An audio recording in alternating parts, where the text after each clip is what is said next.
Hello. Today, I will talk about the brachial plexus and nearby muscles that can be seen on the lateral neck US.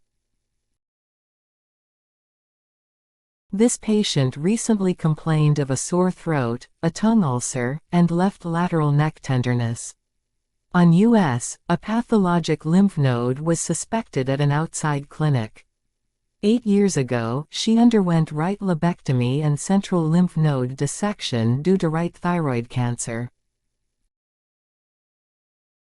The outside US reading mentions a mass of 1.85 centimeters in length, which shows macrocalcification inside.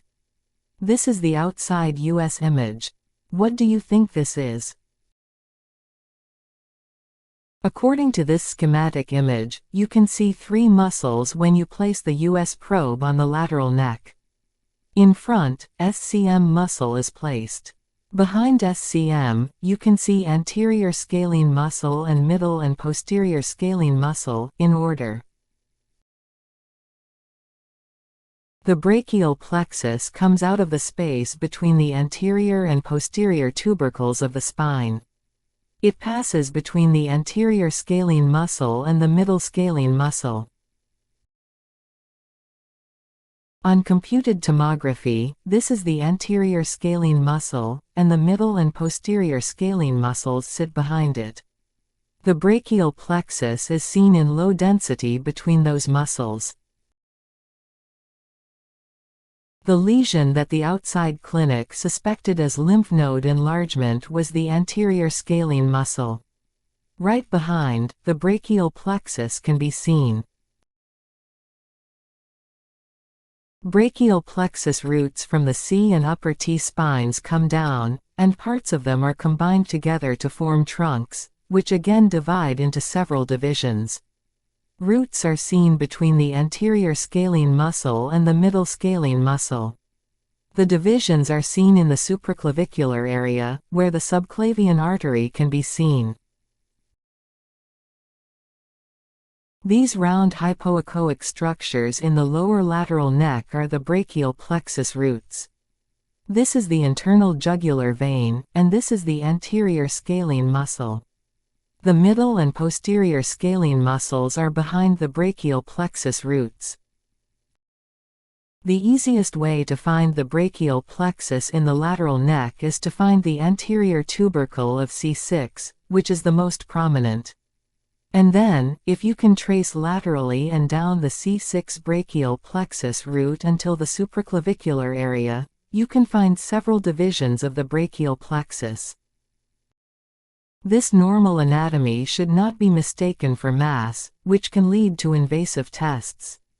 I will show you the clip, which starts from C6.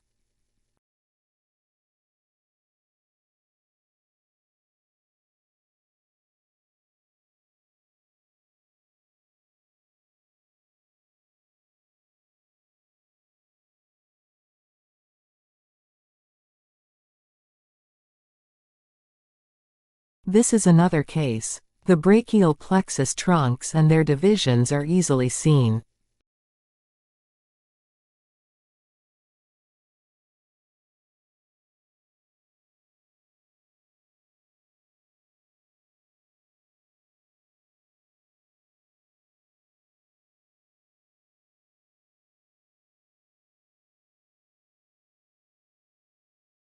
This is a case you should note about lateral neck US.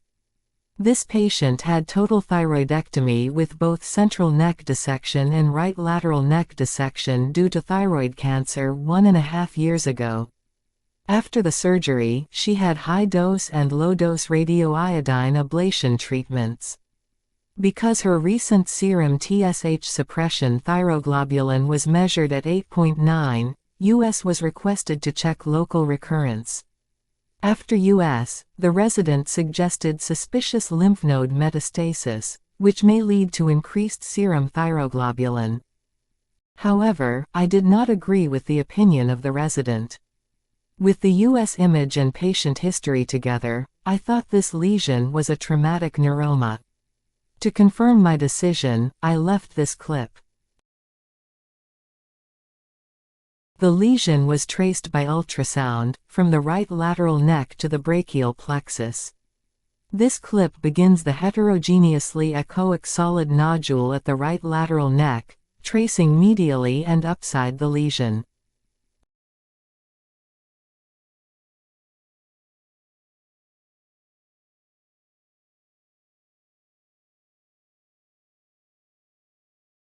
Thank you.